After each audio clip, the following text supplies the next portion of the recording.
And how's it going, everyone? Happy Friday to you. Hopefully, you're doing well and you had a great week. And welcome to the stream. So, what is going on today? We are going to continue working on that Notion API. We've been incrementally chipping away at that, 1 hour at a time, basically, implementing tests or writing out code. Started writing some tests, started writing some XVCR integrations so we can make sure to record replies, and slowly just building out the different parts of each request that happens from the Notion API. Hey, thank you for the follow or gathers. Welcome. Thank you. Yeah, so we're going to continue to work on that. Let me just have the editor up. I'm just taking a look at some stuff here, making sure everything's looking good. And let's get that into view. Let's move this up here so we don't... Actually, let's move right there. I think that's the most unobtrusive location. So we can see most of the code, as much of the code as possible. All right. So before we begin, I do want to install an extension on VS Code that I don't think I've had the opportunity yet. Cloak. So this is an extension I found out about yesterday. It's brand spanky new. Released on 1/18. So it's been around a little bit, but just found out about it now. So for me, it's brand new. And it will hide your environment variables to avoid accidentally sharing them with everyone who sees your screen. So great for if you're doing presentations, if you are streaming, or you're doing video recordings. So it will hide the environment variables inside the variables inside your environment variable file. So I've been wanting to do that, and let's install that. Let's see how. I don't think I have a .env file in this project, but if we were to do that, let's create one real quick because I am curious. So test equals don't look at me. So right now it is visible. So let's see, they were saying something about cloak. Show secrets, toggle secrets, restore default scopes. Don't know what that means. Hide secrets. Ooh, look, it's hidden. You can't see it at all. It's there, but it's hidden. Cool. Easy as that. Cool. Not going to complain about that. All right. Let me go ahead and just delete that file because we don't need that file. We are good. Let me try getting a little bit of background music going. All right. So where did we leave off last time? Let's check the Git logs because it's been 2 weeks. Implement create page for type page. So let's go visit the Notion API. And we were going down the list. So we were in this section right here. We had implemented all the database stuff, written tests, and we were starting to work on this. So it looks like we implemented the create page. So we probably finished retrieve page. So let's take a look. Yeah, there's retrieve page. There's create page. Let's run a mixed test real quick because I'm curious. We have one failure.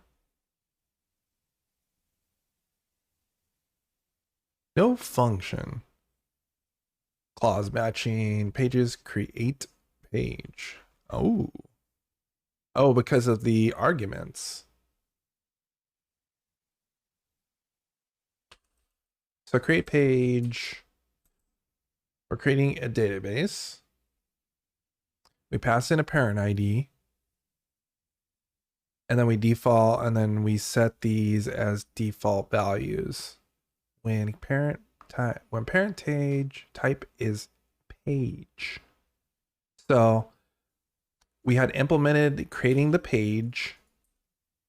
So like our get command to create page for type page. So we had completed that, and we had written some tests for creating a page for the type database.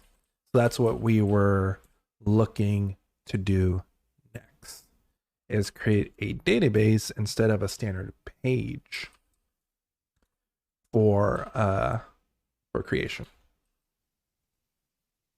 and have yet to actually implement the code for that. We just wrote the test. Now we need to go the extra mile and write the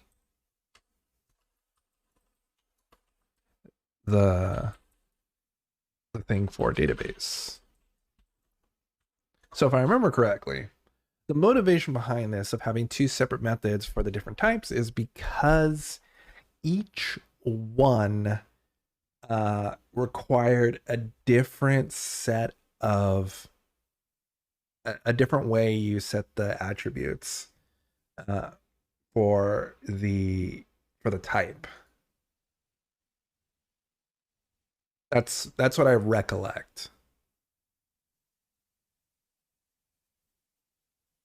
Let's take a look. So yeah, a parent can either be a database parent or a page.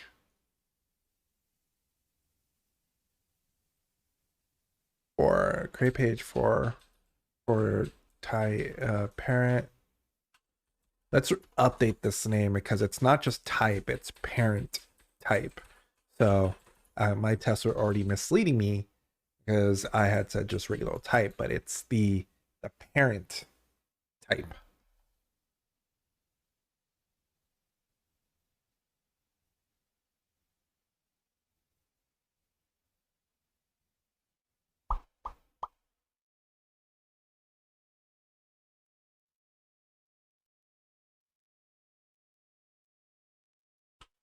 So let's try running tests again. I renamed things. I don't think this should affect the tests necessarily.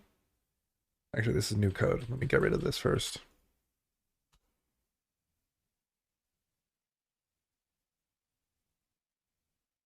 So we still have the one failure for this new test. Yeah, cool.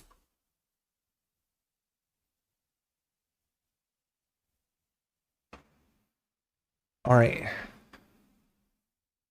So what we're trying to do here is this assertion's not necessarily going to be right. The correct assertion is we get a response back of what things should look like, but let me close that. Let's move this over here so we can take a good look at the properties,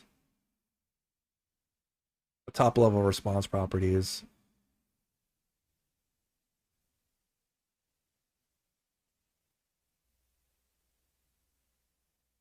So we should still expect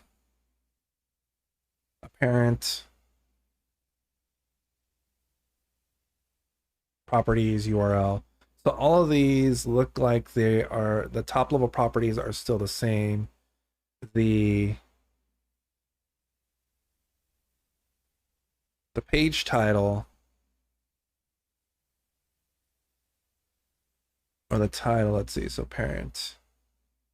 We could validate that the parent database is what we think it is. And we could do the same thing for actually I think we can do the same thing for the parent, or for when it's a page based off the, let's see, so parent type.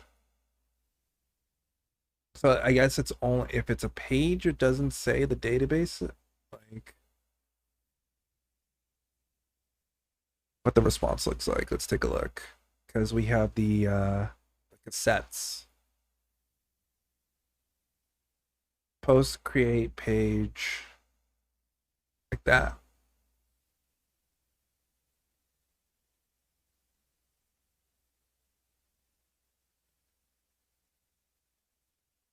It's page ID, parent page ID. So this is not 100% correct. Is there a way to toggle between the different types of responses that we can get? Because right here it's saying that for the response, parent can only ever be a type or a database ID, but that's not the situation here. This could also be a page ID. So I want to just go the extra mile here and say that for in out of parent, I want to grab, we'll validate type. And I would expect type to be equal to page if that's what it really is. And database ID. Not database ID, page ID. I read the margin, but page ID should be this.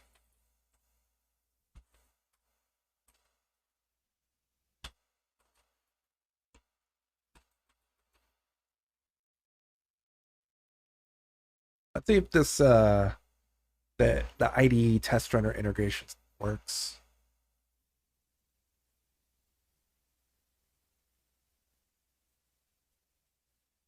So we have a failure here. There's a problem with this prototype test runner on it doesn't do a good job of displaying the test error. Hex or as an early release or anything? Not yet, not yet. Although it probably, I mean, it's already enough that it could be on Hex because it does have the ability to request database stuff. It just doesn't have the ability to request any of the other endpoints yet.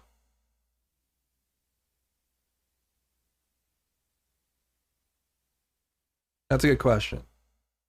Should we put it on already?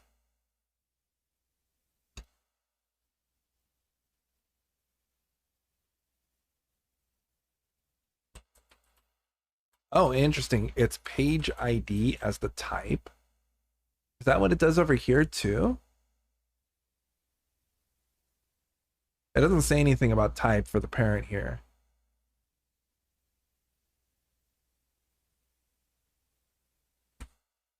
Let's do mix test interactive. Mix text interactive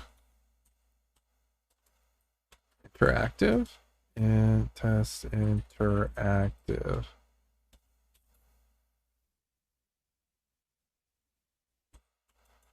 Do we not have mixed test interactive here?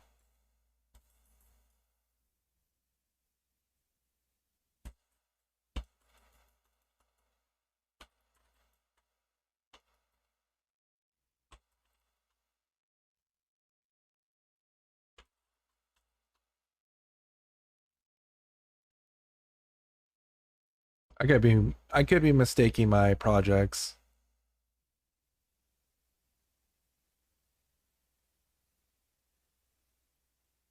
Mixed test coverage. Do we not have mixed test interactive? I thought we did. What? We don't. I guess it's in my other project. Let's add that in instead of me having to rerun these tests all the time. Hex PM.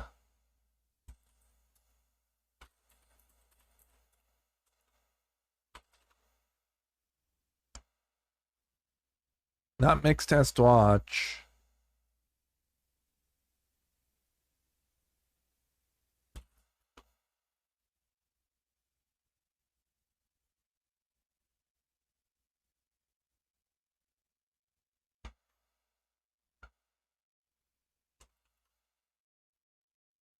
There we go. Makes tests interactive.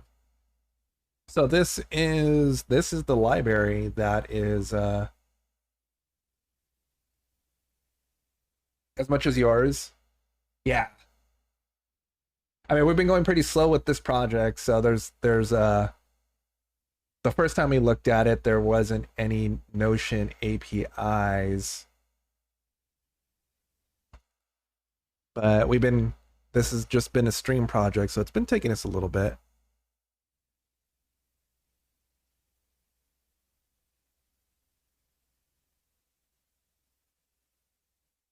List databases, query all, perform.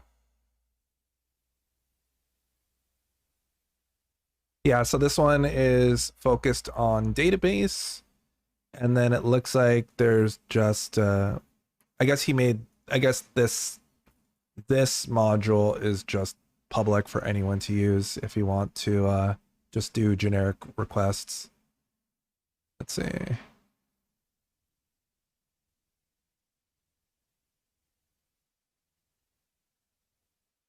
Is there no...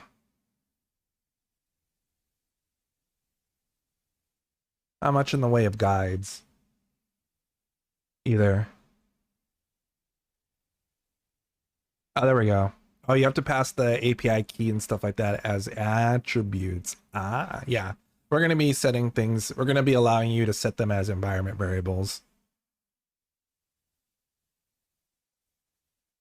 Or as not as environment variable, but as system variables that can be loaded from the environment from an EXS file.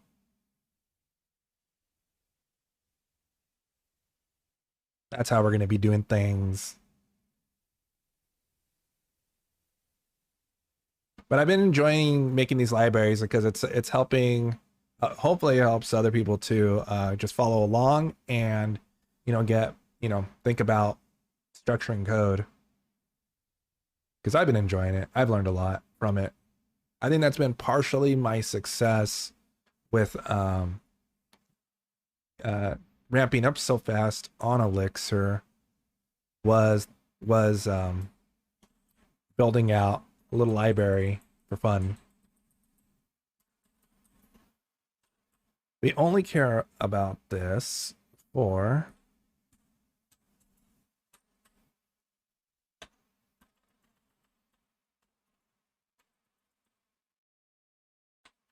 test.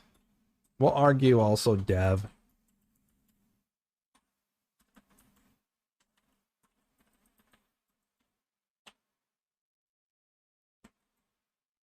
Yeah, so test interactive. Da, da, da. So now I believe interactive. Yay. There we go. So we can quickly just run the tests again without worrying about loading up the text context and stuff like that really quickly for some more rapid iteration. Oh yeah, I forgot that, the API returns dasherized stuff. I think I had written a method to undasherize things. This is what it was.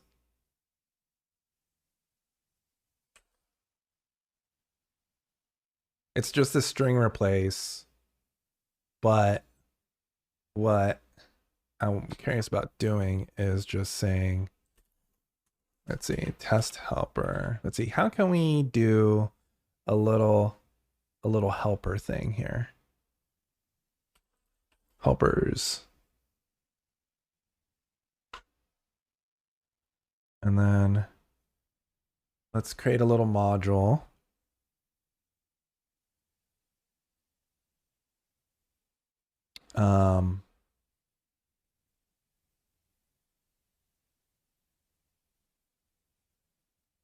What do I call this file?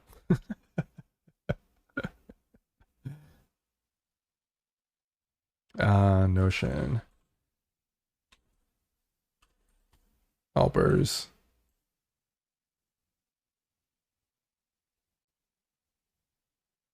def module Notion helper.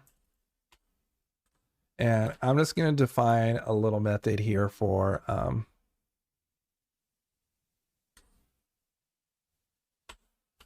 Dasherize,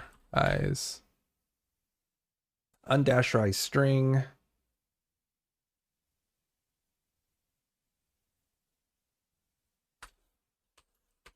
We need the do.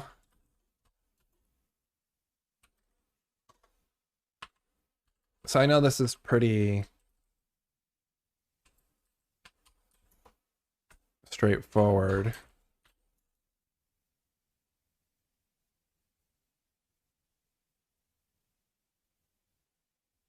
Let's see how this looks.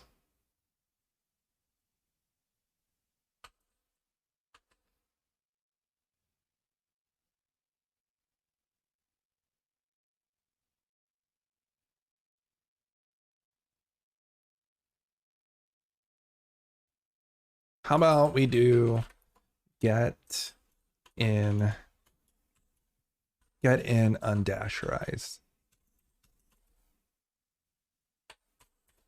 I think that'll be better.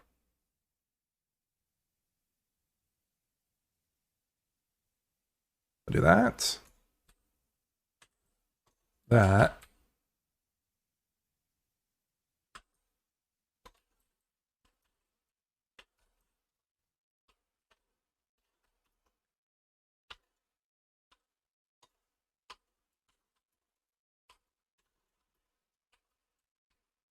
Like that.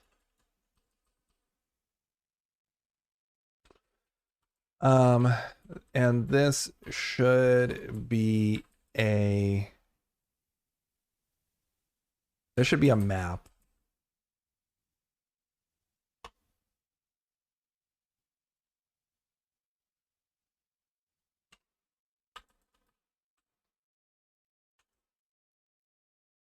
I can add that to the spec. Was it spec?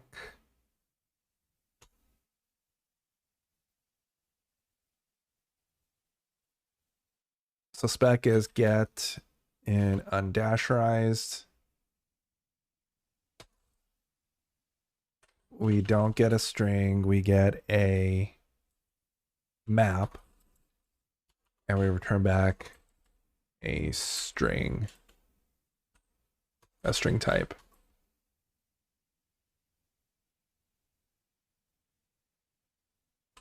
There.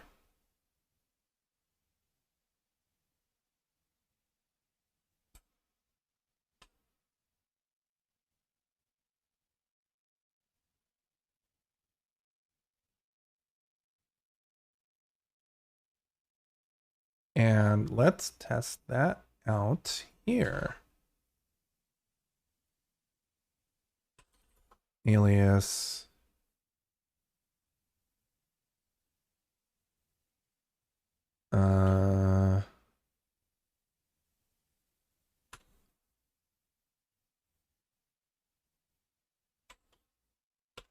Notion. I'm wondering what the namespacing is going to be for this, for these helpers.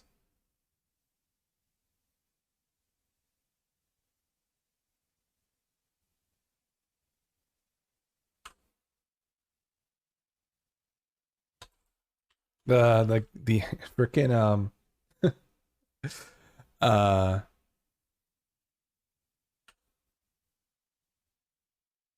the GitHub Copilot's distracting me. I'm gonna call this Notion API test helpers because that's kind of how the other modules are namespaced. So Notion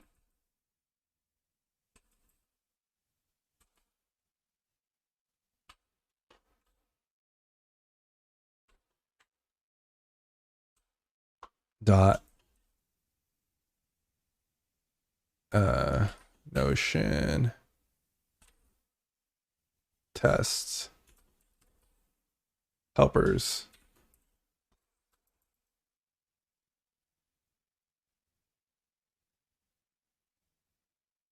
I wonder if I have to reload this because, or if this is going to reload the context for me.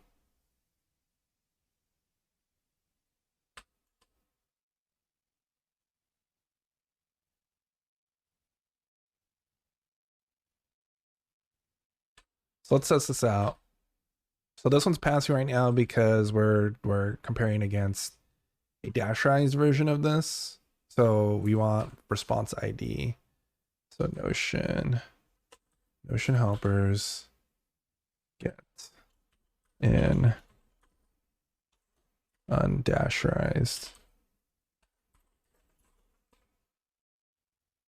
response. Oh, I need to give it the keys.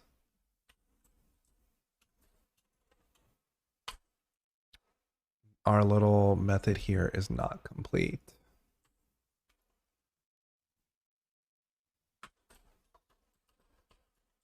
The path, we have to give the path, which is an array type. Like that. And then this needs to be this path. And then this.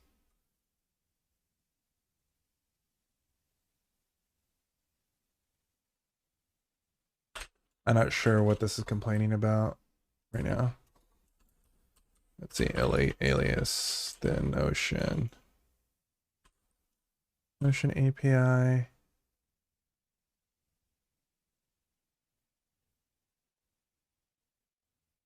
Oh, because we're here. That's right. Let me do this. The Notion API. I need to structure this better. The Notion API. Let's namespace this better. So dot helpers, Notion API helpers. Dot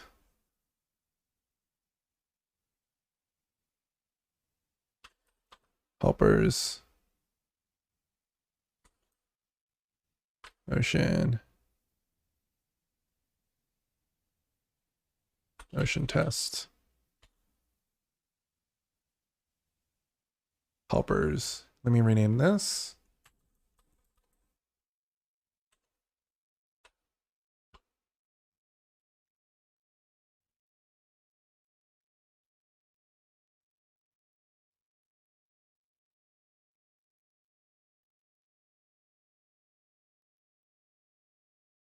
The Notion API helpers, Notion test helpers.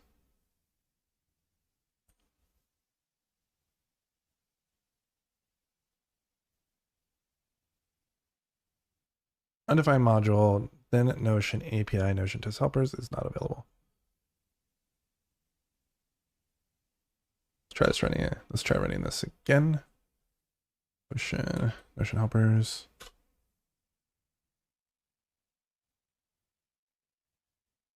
Okay, let me reload this.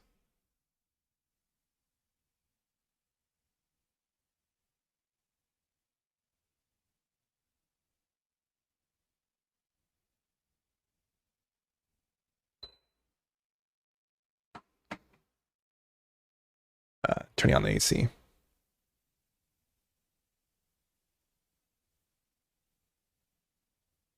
So the Notion API helpers, Notion test helpers get to it is undefined.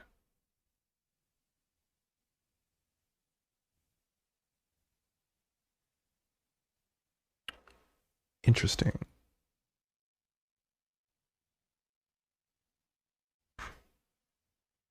Then Notion API helpers.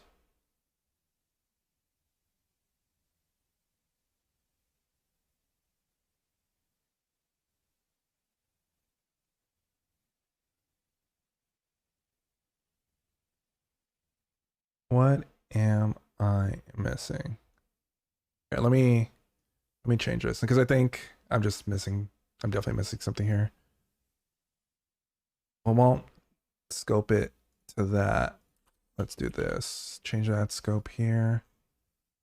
And then change this to be right there. And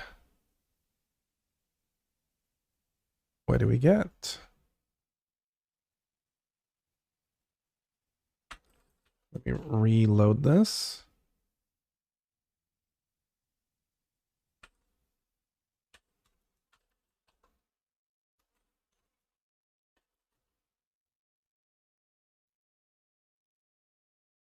So then Notion API, Notion TestHelpers is undefined. Maybe is it because I had to do EXS on this because of these are executables or scripts?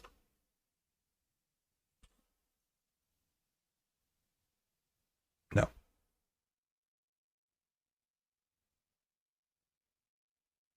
Then Notion API is not. It's not available or yet to be defined.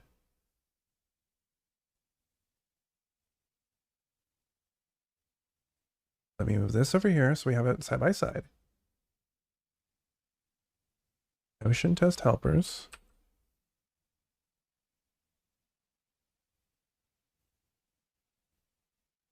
And over here, Notion test helpers.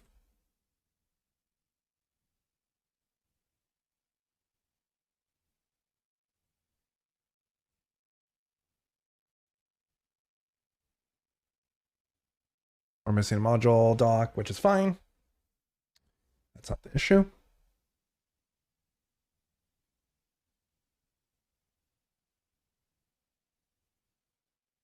Do def. Let's double check the naming. 2 arguments.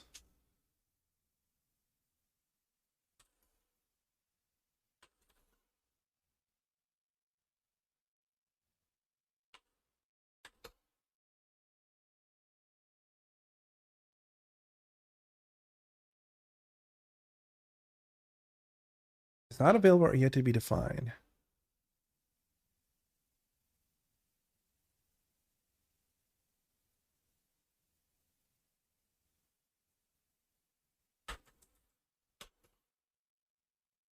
Notion test helpers.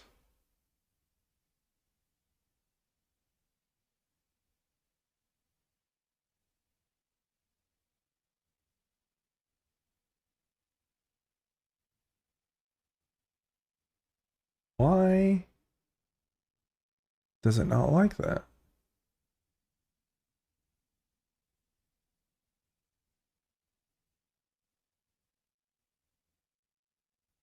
Let's do a little looking up.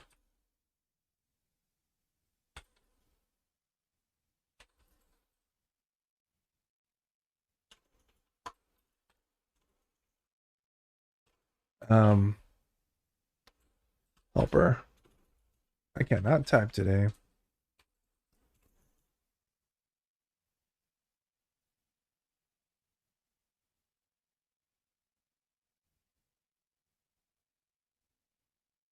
Let's go to Elixir School, our trusty, handy dandy source for all things Elixir.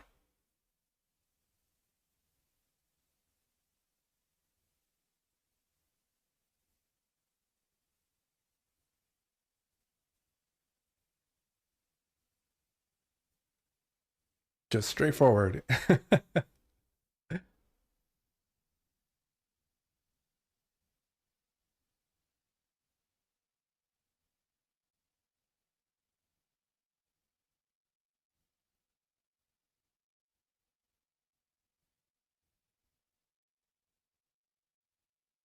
Need to use code RequireFile to load it. However, in this case, the Phoenix configuration your project is compile EX test support. Is a project exactly a use case like this? So if you place your module test support, test helpers, you'll be compiled into your project available all tests. Oh, so it needs to be included, required. Let's follow that structure. So let's do test anyway. So similar to the Phoenix project. So Phoenix project is automatically loading the file in. So that's why things are fine.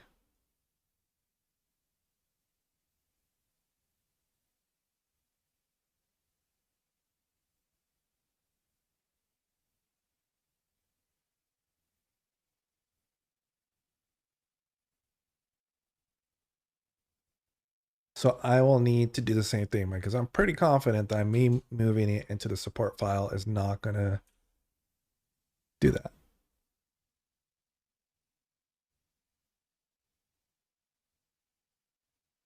So helper modules available. You need to use code RequireFile to load it.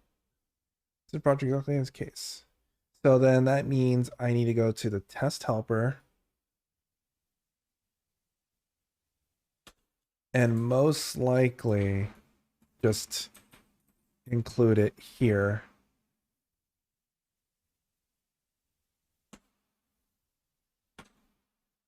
Let's see. I'm curious about, so Elixir require file.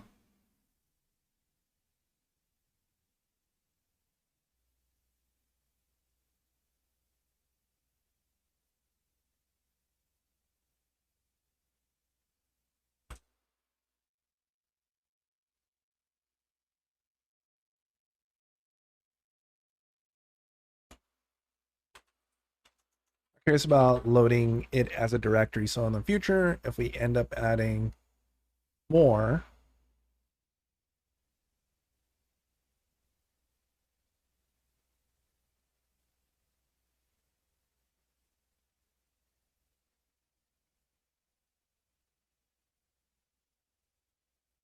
so the way to load everything in directory is that's it. Let's add that's your question. File, load file. Any file by directory, we call it RequireFile and load file, but that does not generally artifact of disk. Our file, the same file, so we evaluate it again. Idea is compiling exactly as you'll pay the price every time. That's it. It's answer your question. It'll load everything in a directory. Is that if you want to compile them, use this. If you want to just compile another directory in the context of the project,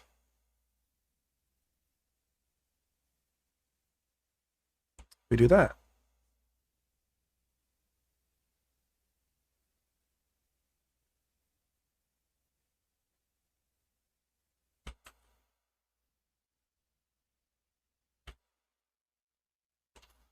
So if the directory happens to be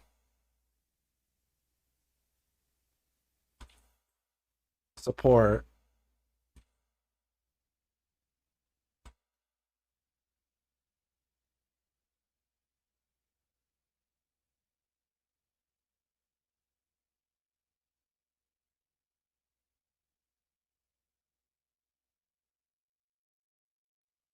might need to reload. Nope, don't need to reload anything because we're just running mixed test directly. That's right.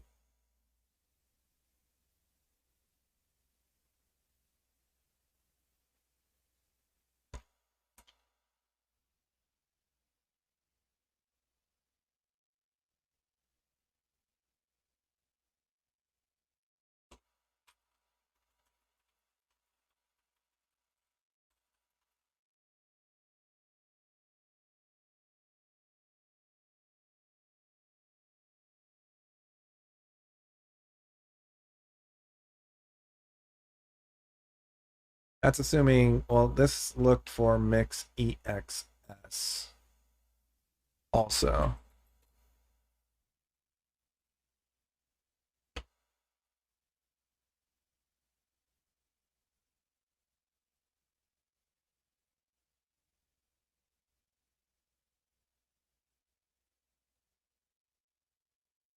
We don't have available, we have yet to have tap available to us.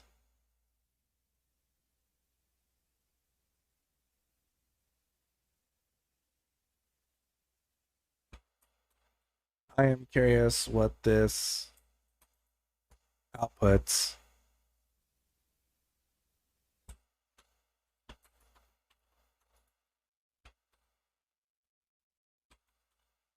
IO puts path.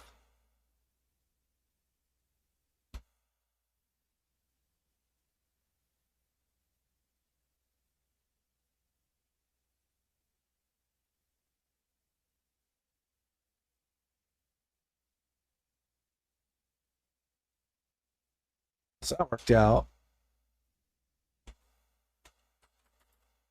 I wonder if this is not the right place to do this require file. Like this is not definitely not the place we want to do that.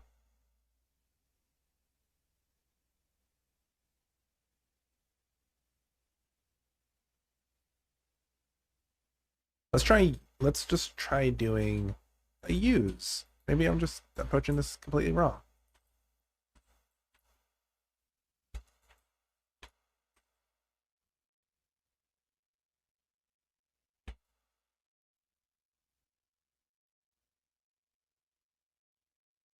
It's not loaded or cannot be found.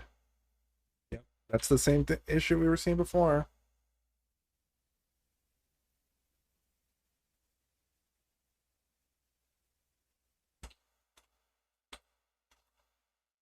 Let's do a different approach about this, TestHelper.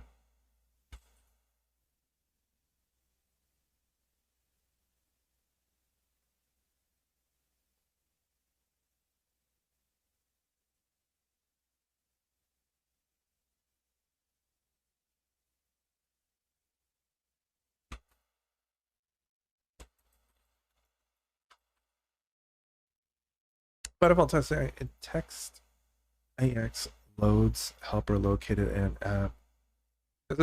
This is a different library though.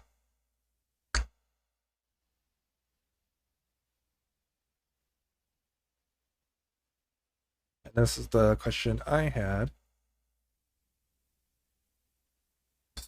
So if you place your module into the project file.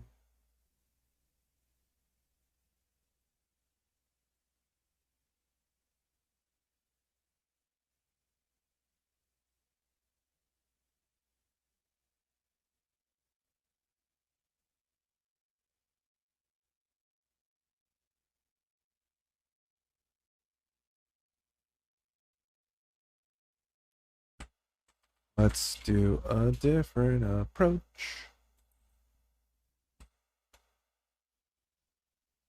Okay.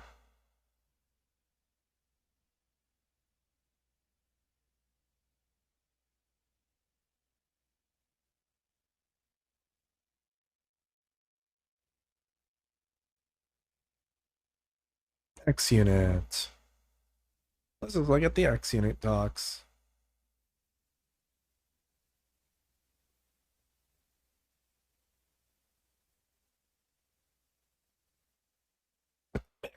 So TestHelper.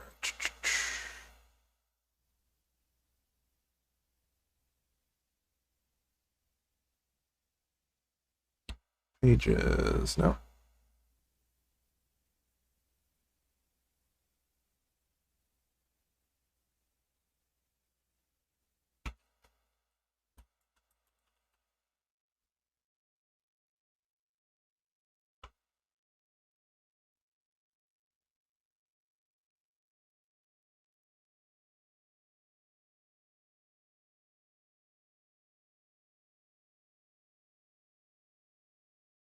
All right.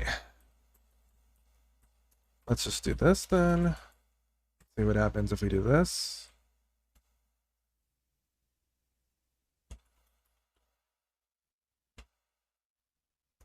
Code require support.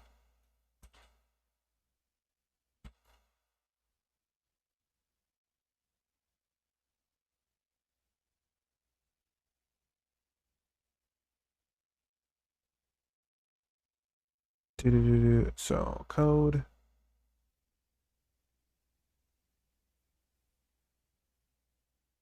Oh, interesting. Oh, God.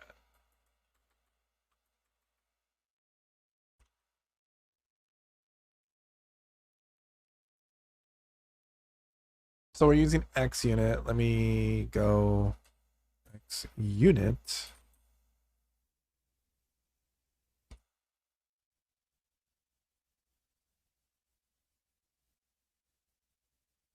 To load additional modules into your mix test and the pass the module And that makes any sense. The below example by adding test helpers. Ooh. Okay. That's thank you, dev2.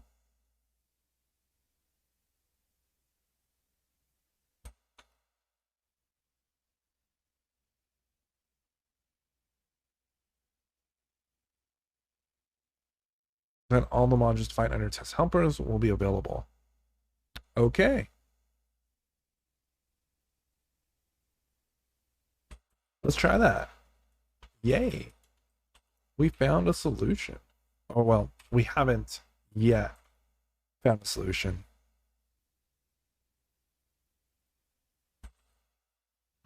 We just think we've potentially found one. So if it's in the test context, it will load lib, test support, and test helpers. We already have support. We do not have helpers. Let's see what happens. Oh, it looks like it is including it now, because I'm seeing red tildes here.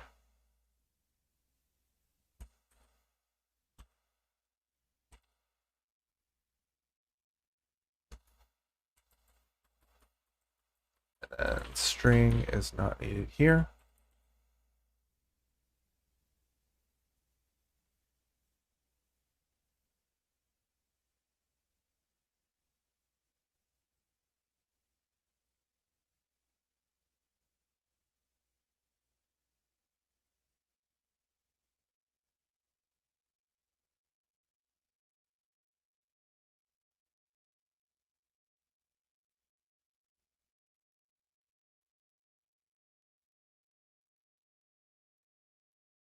So this is incorrect because of how replace. Oh, this is fine. So what's up with this? Why is this not happy? Here duck only allows 0 more white space. Characters followed by. That is what's wrong.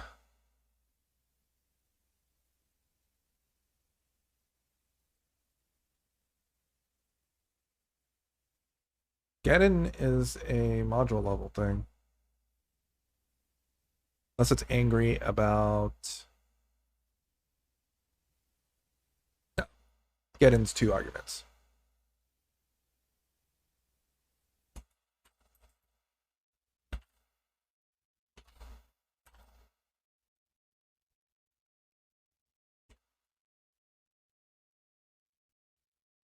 Okay, and then I can go back over to TestHelper, get rid of this fiddly stuff.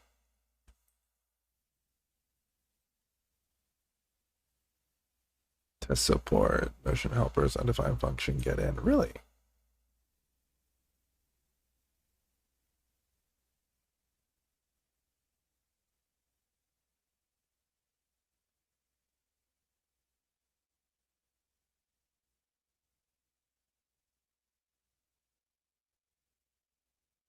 Get in is valid.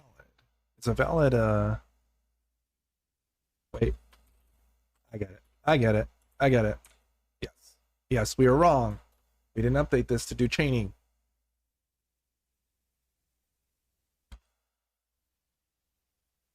Okay.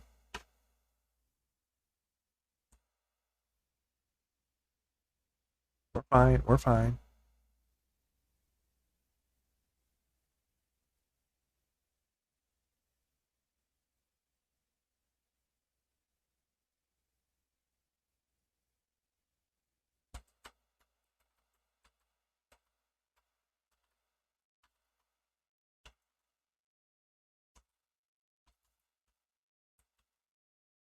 And then this. Do this. Nope.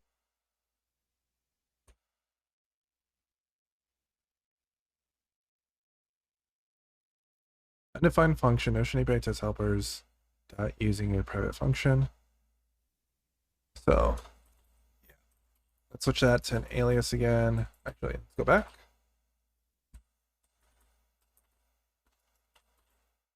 Use is something different. I think we would have to do an import if we didn't want to reference the the line itself. Yay, that worked. Yay, progress. So this failed because we converted this to undasherized just to make things easier for future assertions, because it's annoying.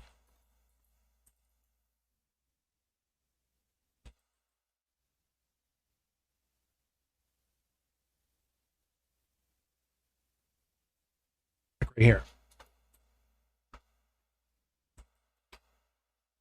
Let's get in Notion, test helpers, get in undasherized. Then we can get rid of all of this logic here. Let's do that.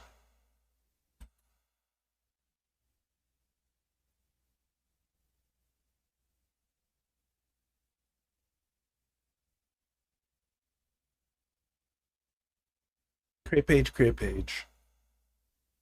Those are our two failures. Let me commit this.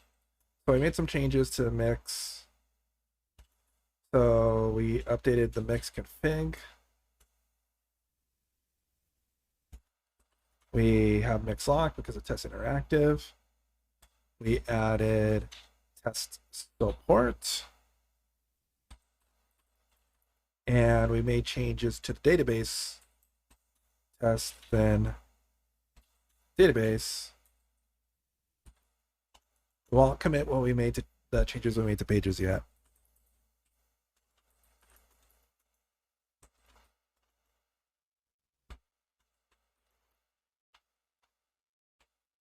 New testing library.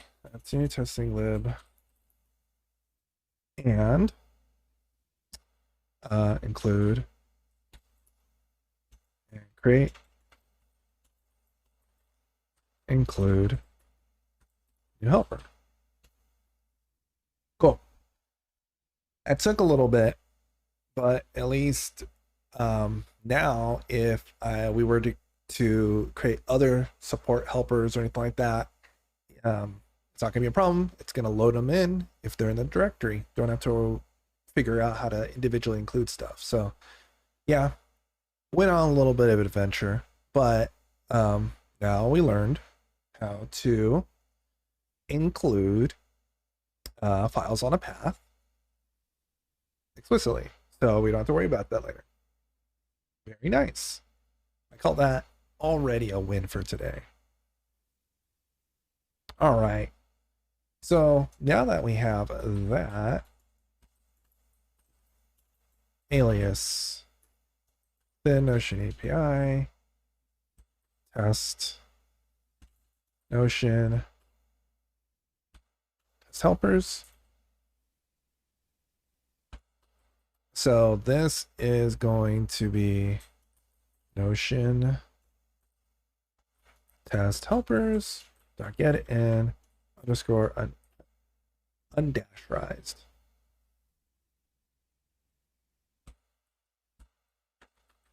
Let's get back to doing test interactive. So now we should be down to one failure. Nice.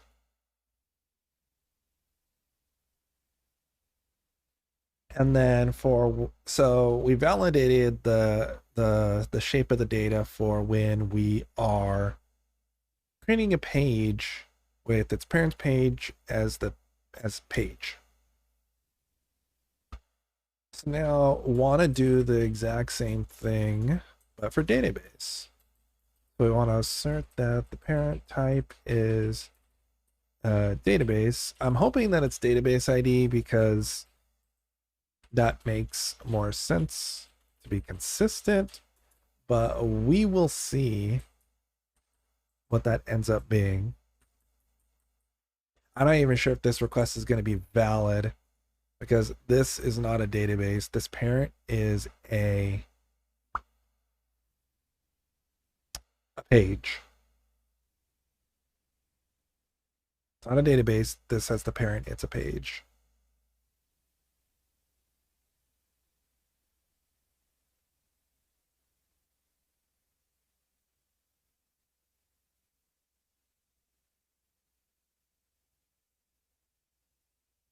Let's run tests again.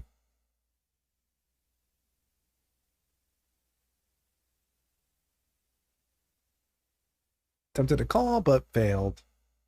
Now it's time to create a new create page.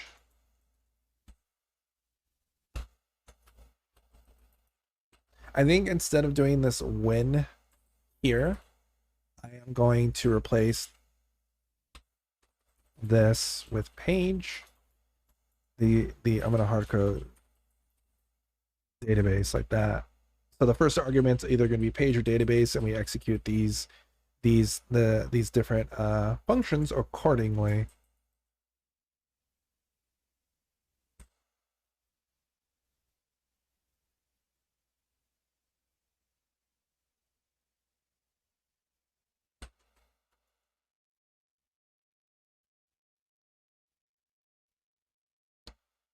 Need to delete this over here because that's what's throwing an error in the test.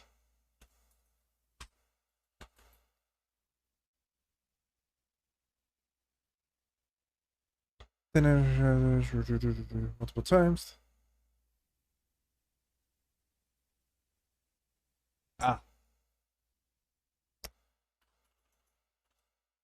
So I only have to declare these defaults once.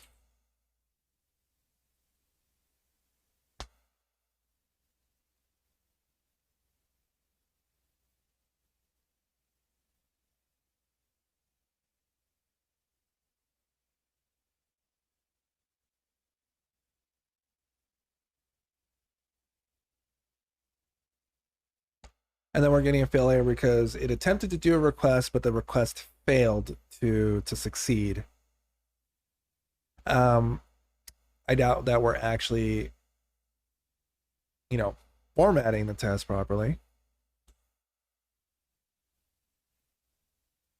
Bookmarking that article.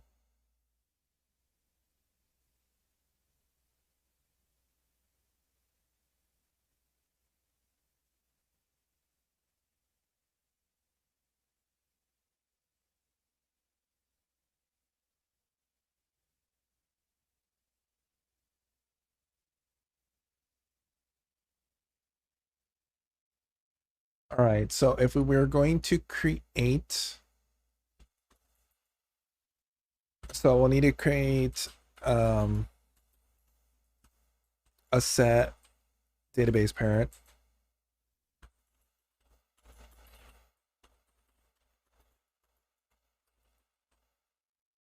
And the parent is going to be database ID, not parent ID.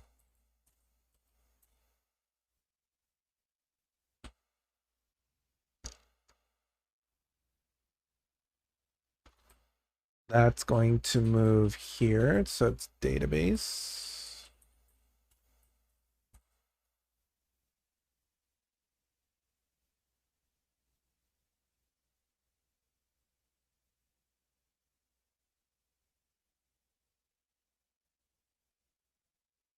So that sets the parent. The properties is going to be the interesting thing.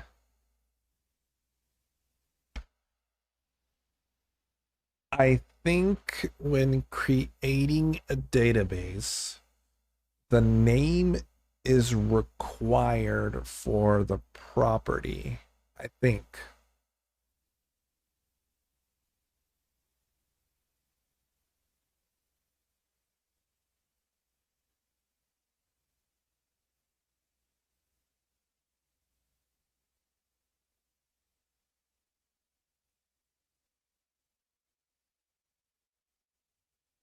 All right, so let's see. Each database property object contains the following keys. In addition, it must contain a key corresponding with the value type. The value is an object containing type-specific configuration. The type-specific configuration is described in the section below. So this is the thing I remember. So each database must have exactly one database property of type title.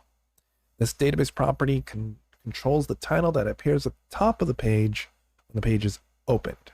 The Title database property object have no additional configuration within the title property. So that's the part that is important that we experienced last time.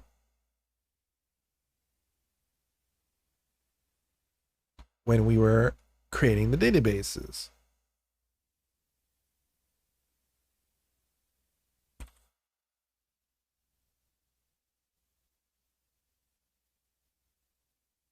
I'm curious how we handled that. Here we go. We had this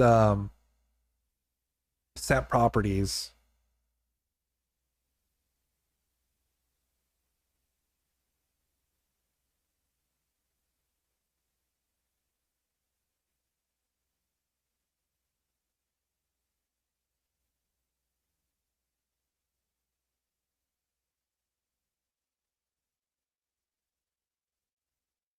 There was set title and set properties.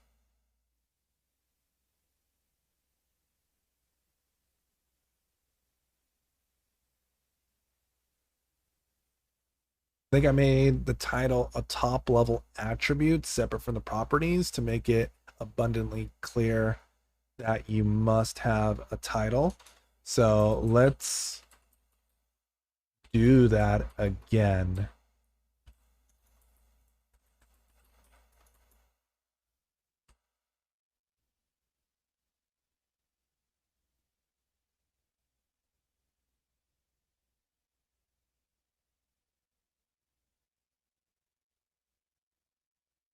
This might be a shared thing.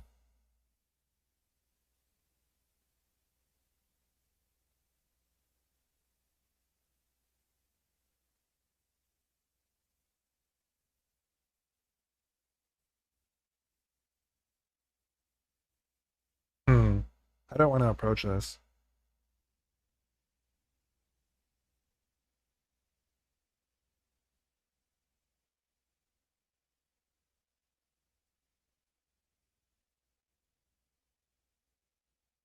I'll just make it a sibling, but I'm going to create a module called properties.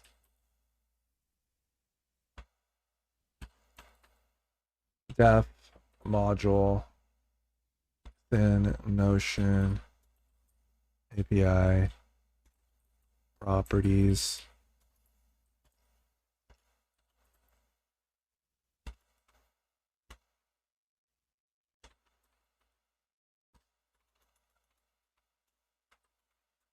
And then this is like a hidden thing, so module doc false.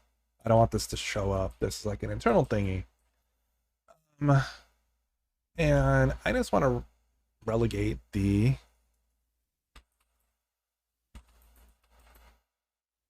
set title to this.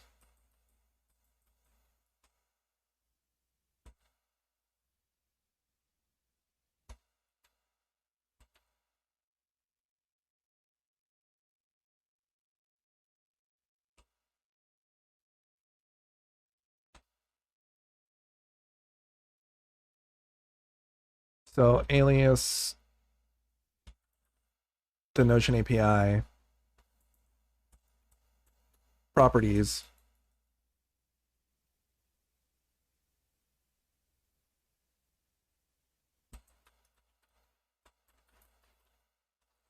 Properties ties it's properties.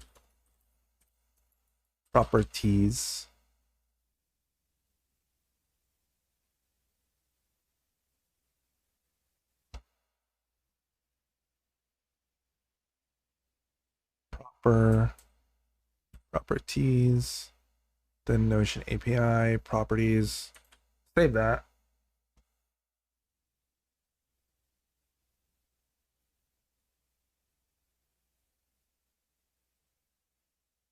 Might need to reinitialize.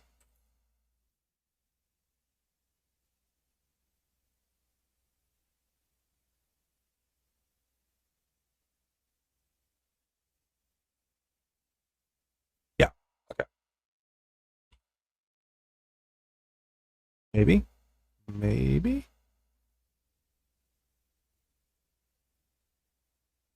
Okay. 2 failures. And create database.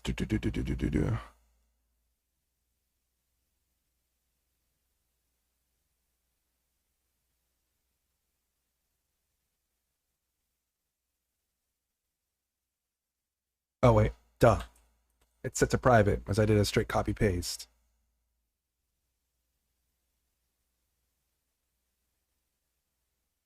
There we go.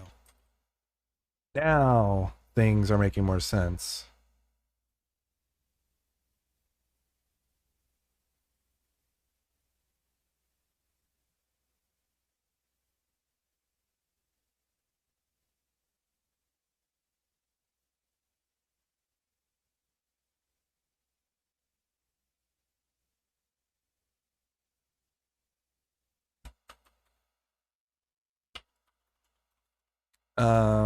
I need to include properties now. Alias, then Notion API properties. Cool. Let's go jump back down here. And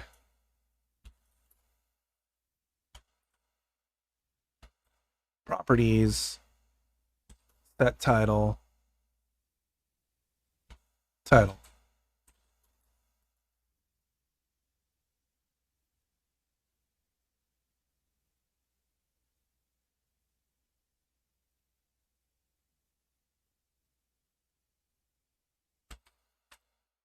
These can actually, let's try moving these over to our new properties module. Also,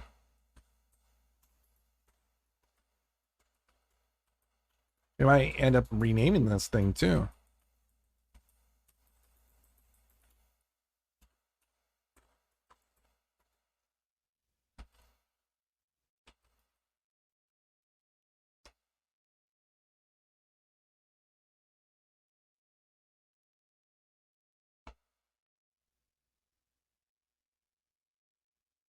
Ooh.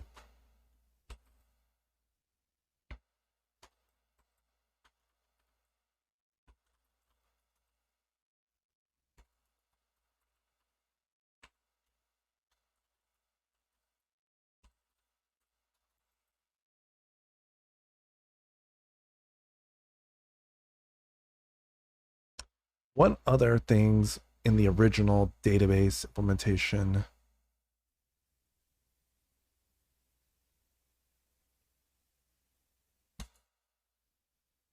are okay? So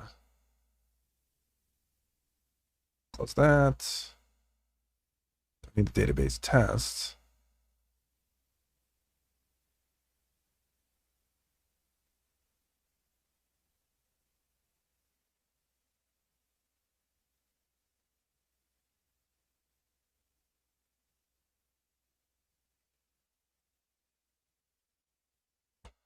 There's like a slight difference, but setting the parent.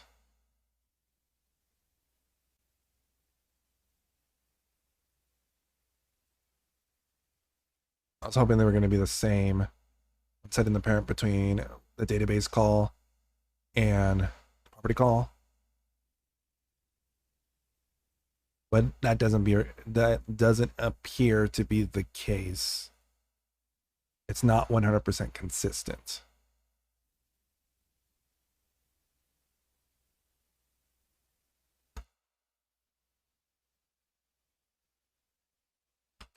I like the set properties validation that I have here. So we're going to bring this over that I did for databases, or validating whether the properties actually have the required field of title.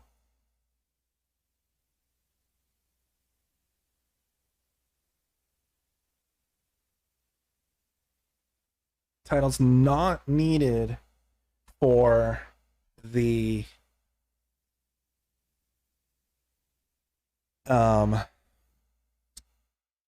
regular pages, non-database items.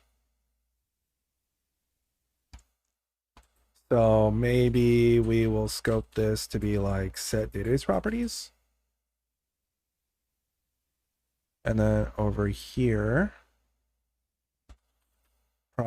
properties, set database properties.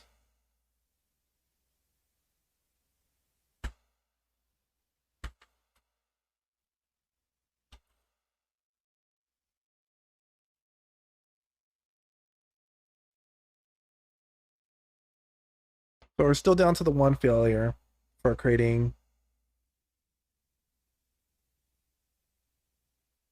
a type database.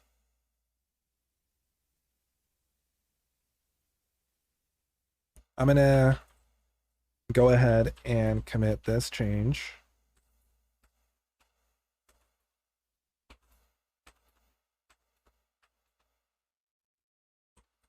Now we add in our properties. Whoopsie.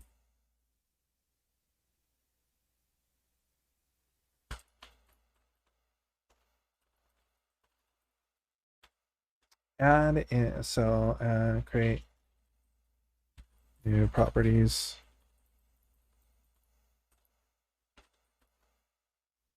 To help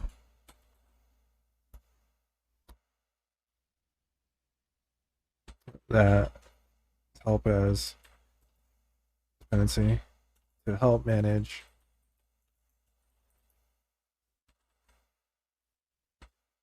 dependency words.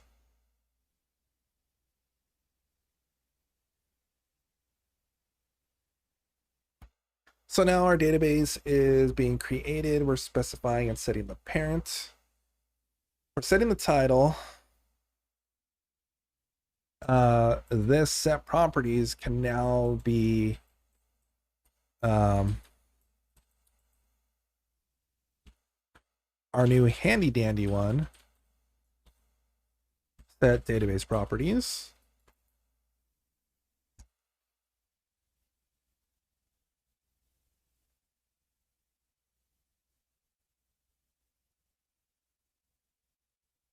What I will need to do next is in the fixture, delete the fixture for creating the database type page. And I'm going to I'm going to try doing this request, but I'm going to hide this because this could result in showing an error message that could link credentials.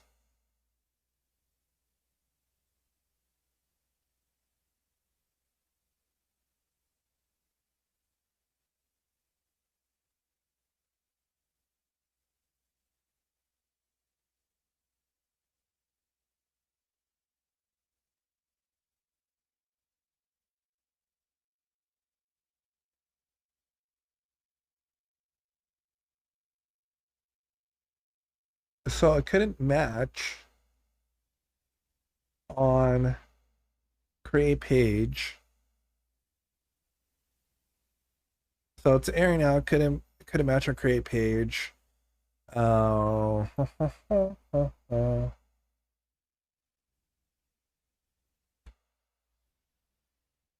So we're doing parent ID.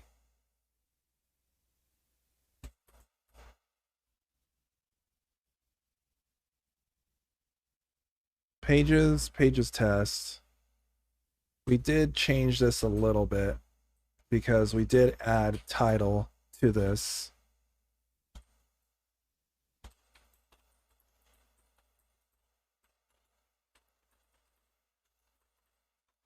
So that means that these defaults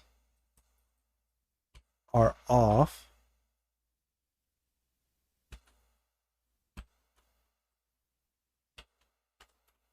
So that's going to lead to some confusion also in retrospect, because this signature is not going to match up with this signature all too well.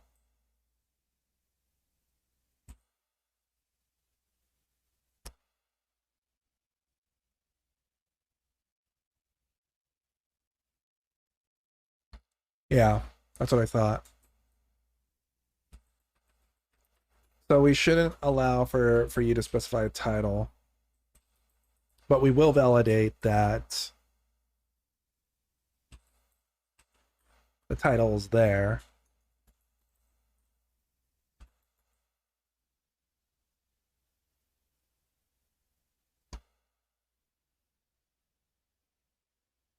So if I get rid of this, this should fail.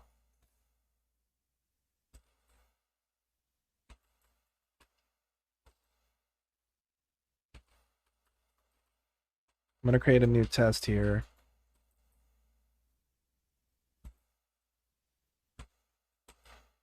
Without title, throws error. So we try to do that, and we're going to throw in error. So none of this is going to happen.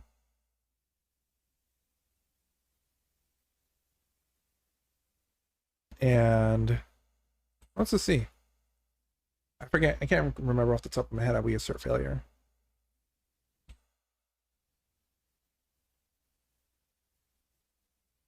CreateFile has multiple clauses also declared default. This should fix because yeah, already fixed this.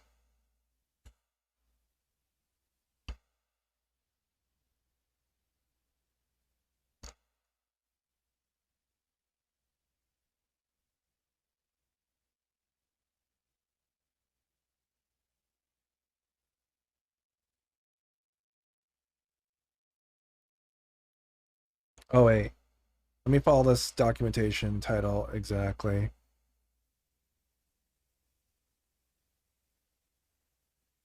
So it's saying I should just do this, do this, type, specifying the defaults, get rid of the do here, do this, do this. That's what it's telling me.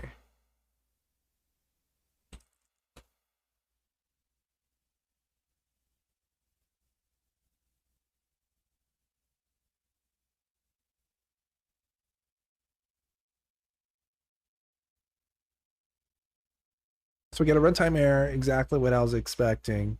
There's going to be 2 runtime errors actually. Let's see, XUnit assert error. Not EXUnit. Yeah, that's right. Don't give me XUnit. I don't care about XUnit.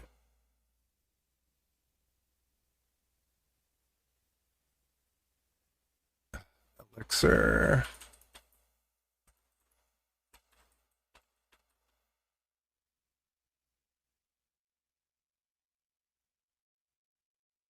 Assert raise. And it was going to be like some sort of assert.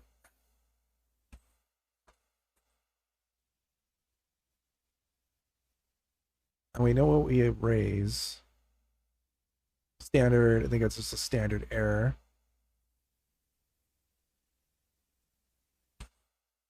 A runtime error.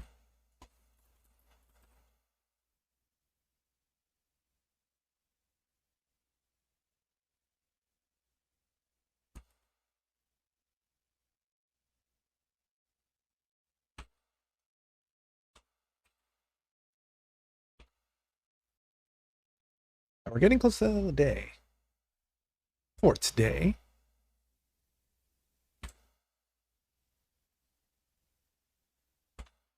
So we can wrap it in a function block because that's what's going to happen.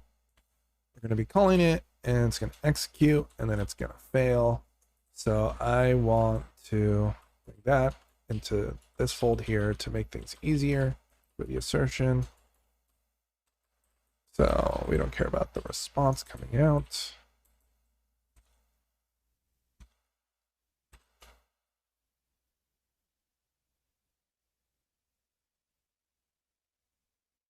We're down to a single failure. Good. Now let's actually add in our properties. There should be a title. Is that actually correct?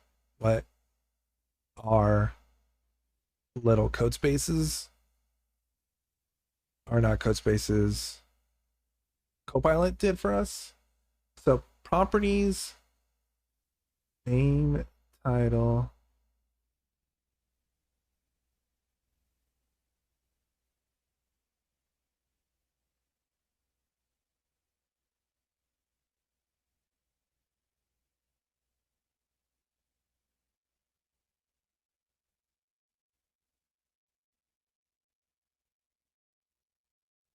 That might be correct.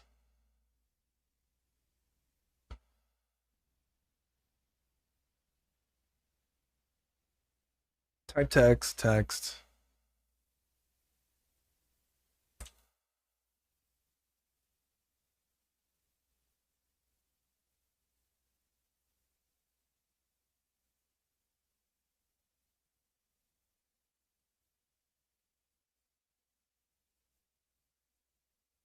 Of type title.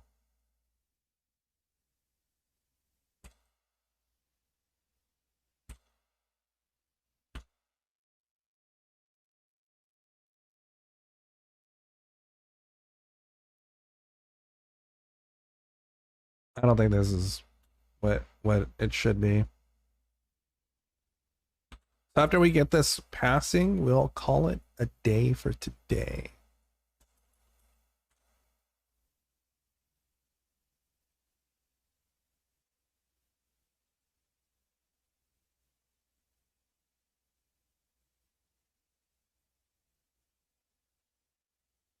So every single of these properties is defined like this.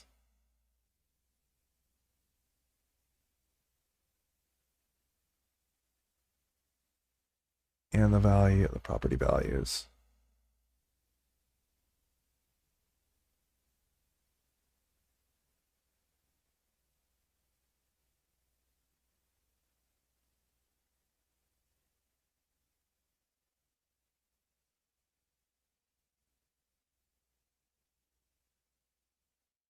So this is the title property value, what is going on. So just like with what's going on here, this content link thing is not needed, it looks like.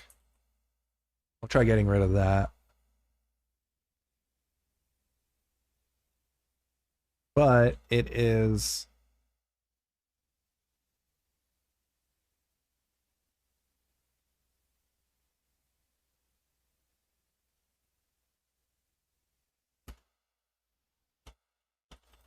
name, and this name has to have a property of type title.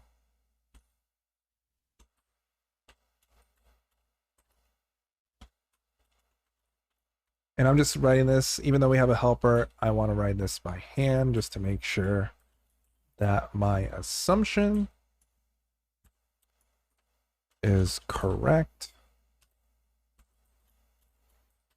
Text. And then text goes into that. And content. So this will be the actual title. Test database, create page database. So this request still might not pass.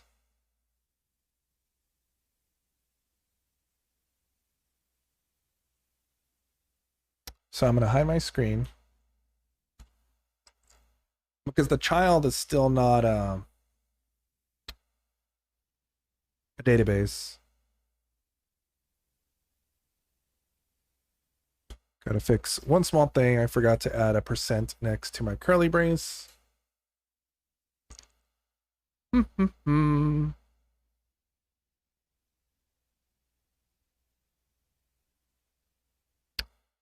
and I have to do a request using proper credentials. So I'm going to keep the page hidden just for a little bit longer so that I can execute this using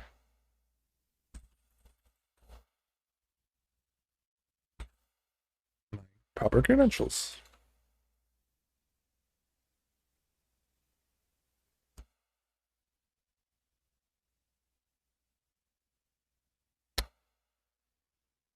Yep, it's good I did this because I can see my auth token in the fail. Request did not match any of the ones requested.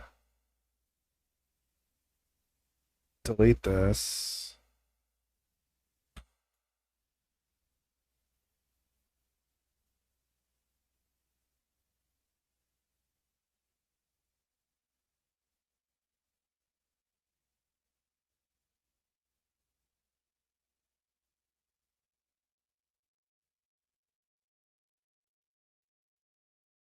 Oh wait, I'm using the exact same cassette.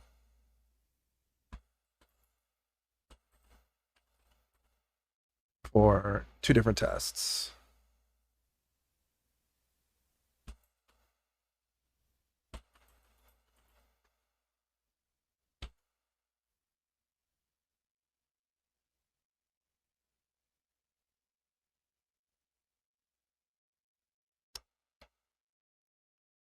Okay.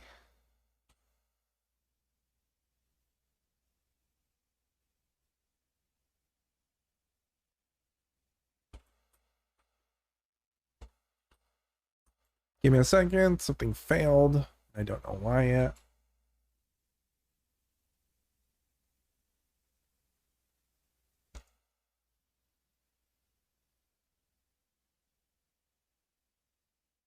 All it says is killed. So all it says is killed right there.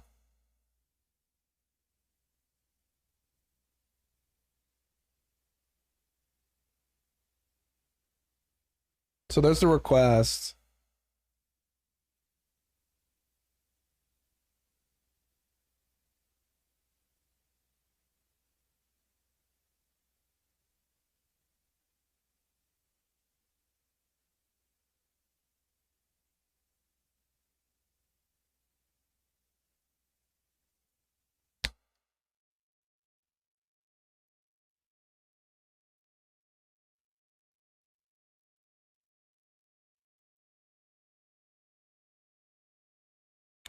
What's interesting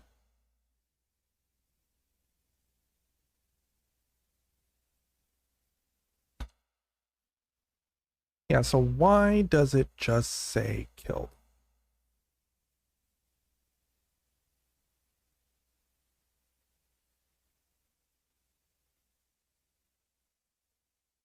Don't know why yet.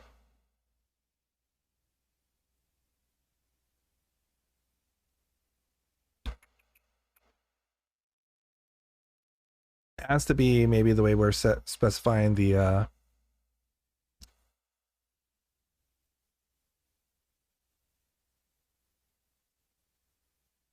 doing this.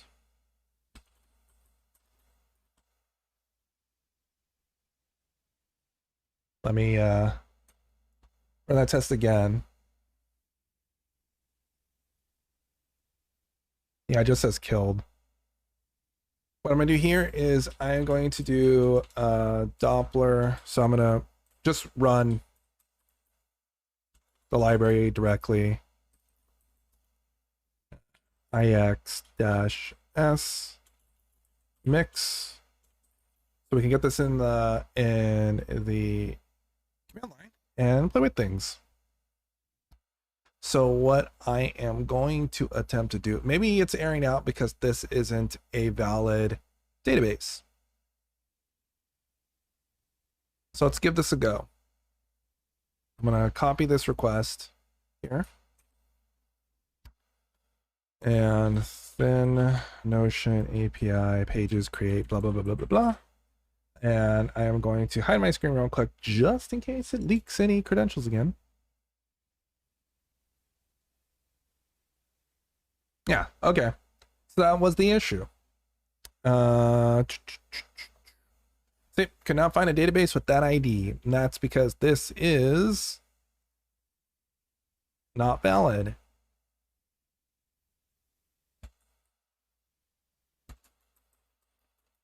Let's actually write a test case for that scenario.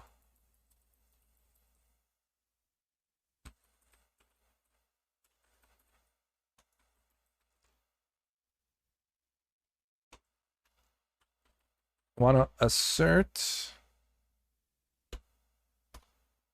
that response code is equal to object not found. Let's go with that instead of going with the actual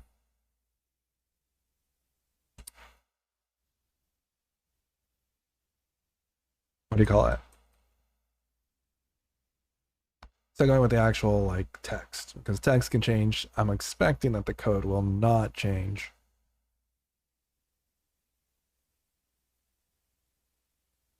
I'm going to wrap this in a cassette. Okay, page, okay, database with a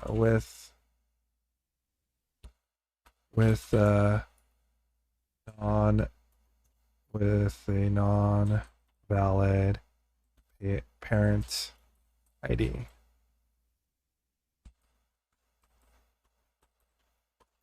Indent that bad boy down. Go over here.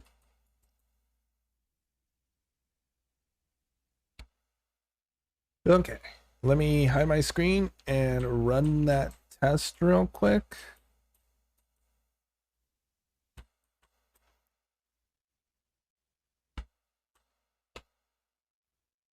Just in case.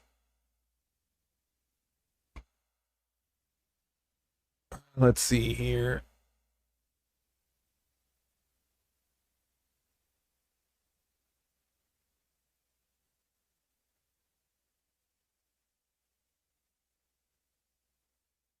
Oh wait, I forgot to rename the cassette.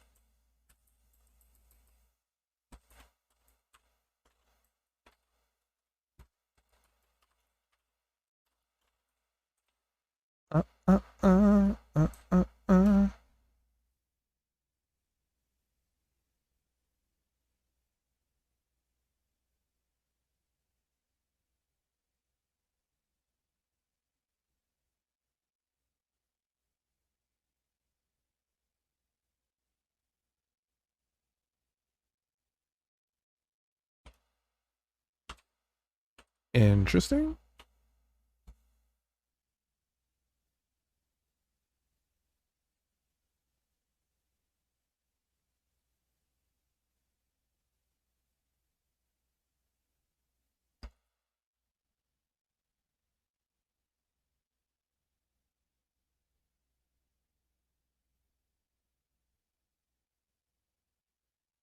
Okay.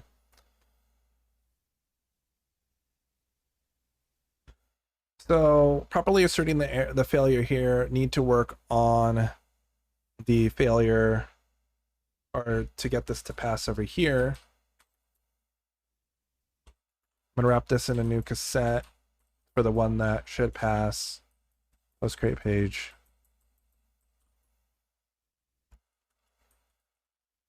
Not use the same.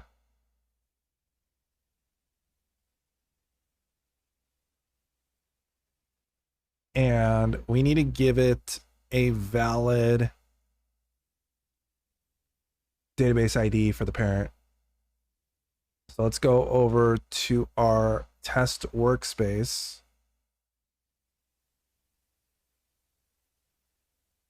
Create a database.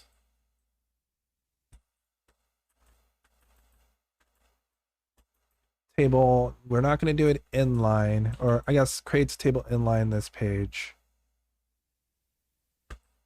In its own database in its own page. That's what I want to do. So test test database for creating page. So we can be abundantly clear. That's what that is.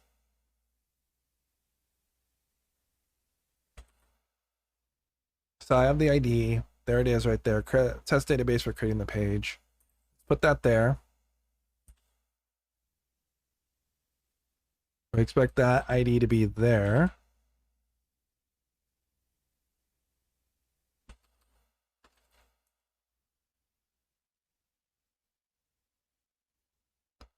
And now I'm going to run this test again.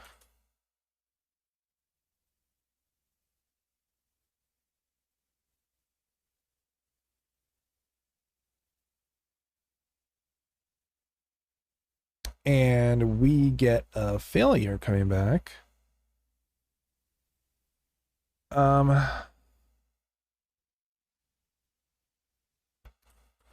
I guess it still says that this is a page ID.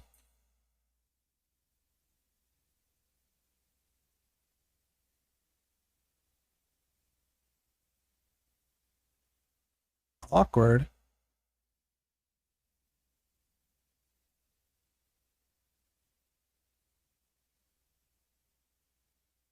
So it did it. Property, title, content, create page database, text.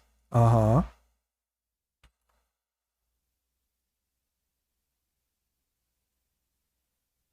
Oh, it failed this time. Let me check the failure. Different failure.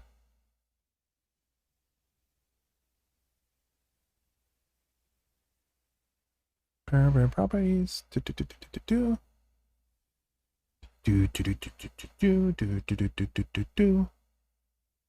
the database ID. Parent page ID. I guess it's still a page ID.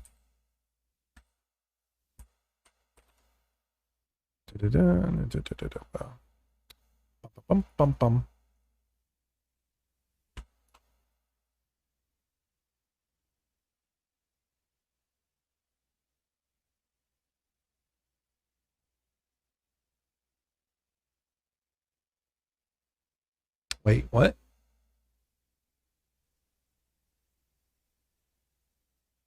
It's saying that the left side, it's returning a different page ID for the parent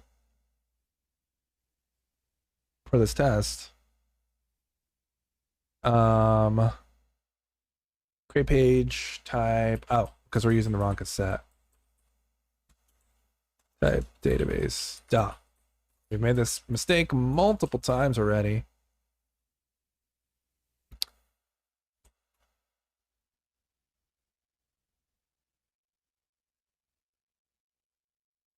Multiple times. Ah, okay. Now things are making sense here because it says that the left side is database ID, not page ID, and that's what I was expecting. Database ID, and the corresponding thing here is database ID. That's the way it should be. That's what I expect.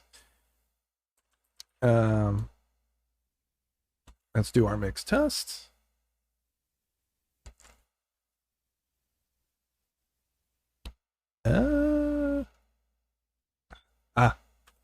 Typo.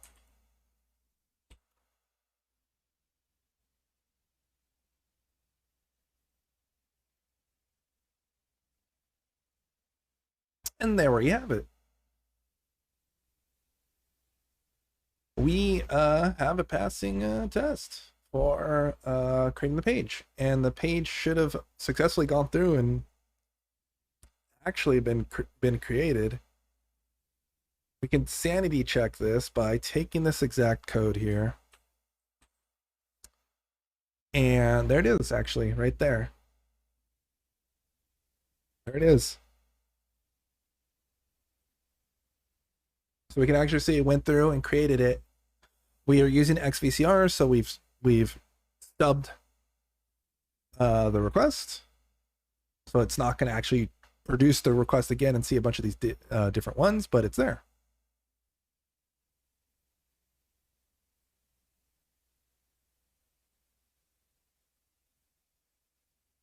So that's really, really cool.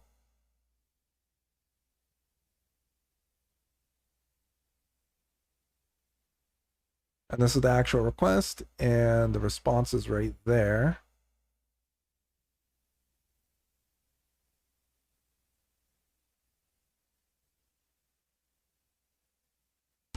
Nice.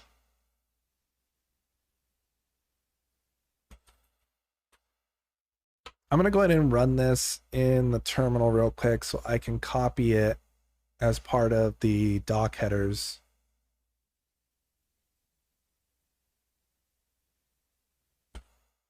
At least for this one, and then we'll call it for today.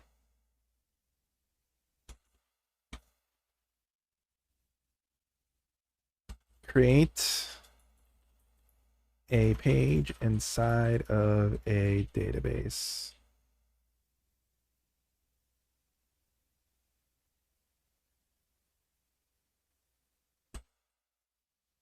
So let me copy this command here, or this line here. I'm gonna hide my screen real quick just to make sure that nothing crazy happens.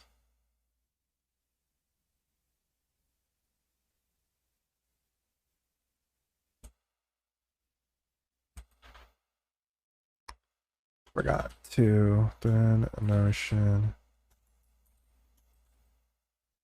API. I misspelled API. Pardon me.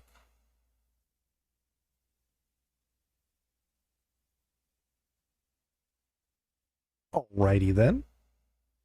So there's our response back.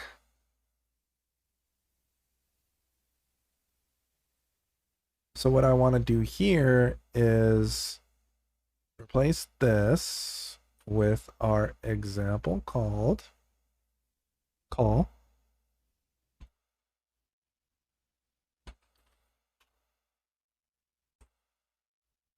And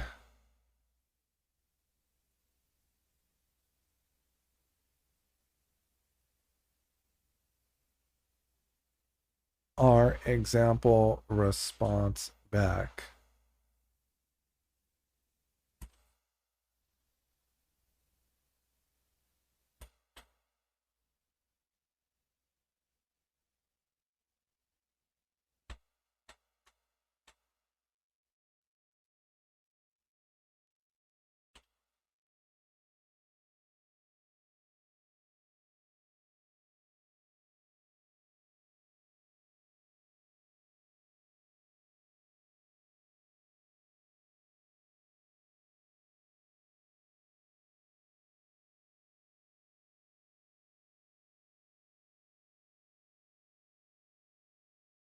Cool. All right. Now let's commit these changes. So these are our cassettes.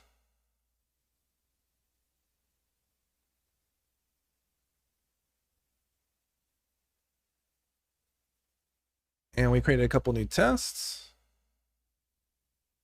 Asserting for validations for assertions and error throwing, and actually verifying that we created the database.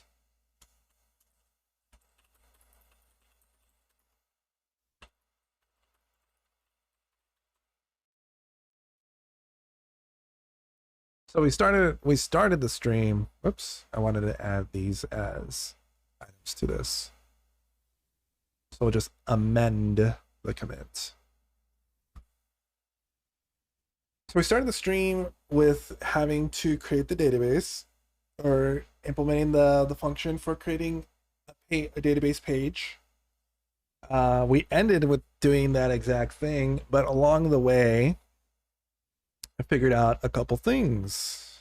One is figured out how to include support files into Elixir for our running context, whether it is in test mode or even in regular execution mode. We can specify what folders that get automatically included, so that was good. That's good for the future, because Phoenix automatically is configured to do that for us, but now we know how to do it on a non-Phoenix based project. And did some refactorings, pulled out some stuff, created a properties module to help with constructing, with the concern of constructing those properties. So maybe in the future we'll expand on that module to be more of a potential factory, maybe, to build out certain things. But that it offers the avenue for that. And we got, and then at the end of it all, again, we created the database page. Awesome. Next, we'll just be continue going on down the line. We've created a page, and next up will be updating a page. That will be the next one on the agenda. That one looks like it could be pretty straightforward, because it's just taking in properties. And then from there, we'll move on to blocks. And yeah, from there. So thanks everyone for lurking. Greatly appreciate it. I will be posting this on YouTube by the end of next week. Still need to post part 4. So I'm going to be posting that today. So hopefully, so give a follow to the YouTube if you want to look at the VODs in case you want to reference anything. And have a great weekend, everyone. All right. Bye.